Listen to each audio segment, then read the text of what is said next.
சாண்டி குமார் சொந்தங்கள் அனைவருக்கும் வணக்கம். நம்ம இன்றைக்கி எங்கே வந்திருக்கோன்னா நாமக்கல் கேஎஸ் திரையரங்குக்கு மக்கள் விமர்சனம் எடுக்கிறதுக்காக வந்திருக்கோம்.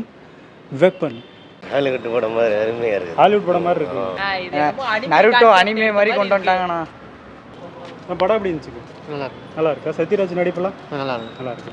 படம் எப்படி இருந்துச்சு? ஹாலிவுட் படம் மாதிரி அருமையாக இருக்குது. ஹாலிவுட் படம் மாதிரி இருக்கு. படம் எப்படி இருந்துச்சு? படம் நல்லா இருக்கு. நல்லா இருக்கு. குடும்பத்தோடு பார்க்குற மாதிரி இருக்கு. பார்க்கலாங்களா? நல்லா இருக்கு. ஒன்றுமே புரியலையா? இது படம் எப்படி இருக்கு? நல்லா இருக்கு. ஃபர்ஸ்ட் அட்டம் தமிழ் சினிமாவில் ஒரு சூப்பர் ஹியூமன் மாதிரி இருக்குது. அடுத்த பார்ட் வரும்னு நினைக்கிறேன். பார்ட் 2 வருங்களா? லீடு விட்டுருக்கேன். நான் படம் எப்படி இருந்துச்சு? படம் எப்படி நல்லா இருந்துச்சு? என்ன கான்செப்ட்னா அது? சூப்பர் ஹியூமன் தான். ஹிட்லர் காலத்து கதையை அப்படி எடுத்துருக்கு. அப்படியா? பார்ட் 2க்கு லீடு விட்ட மாதிரி லீடு கொடுத்த காசுக்கு ஒர்த்து தான் படம். பார்க்கலாம். நான் படம் எப்படி இருந்துச்சு? நல்லா இருக்கு. படம் நல்லா இருக்குங்களா? சத்யராஜ் நடிப்பெல்லாம் சத்யராஜ் நடிப்பு நல்லா இருக்கு. என்ன சத்யராஜ் என்னவா வராரு இதில்? அது என்னவா வில்லனா இல்லை ஹீரோவா சத்யராஜ்? ஹீரோலையும் வருது, வில்லனாவும் கொஞ்சம் தெரியுது. ஆனால் கடைசியில் நல்லது செய்கிற மாதிரி முடிச்சிருக்கேன். குடும்பத்தோடு பார்க்குற மாதிரி இருக்குது.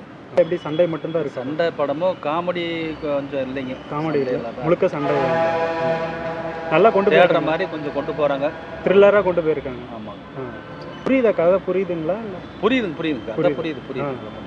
கொடுத்த காசுக்கு பரவாயில்லையா படம்? பரவாயில்ல. படம் எப்படி இருந்துச்சு? படம் பரவாயில்லைங்க, பார்க்கலாம். நல்லா இருக்கு. சண்டை காட்சியெல்லாம் இடைவெளிக்கு மேலே தான் நல்லா இருக்குது.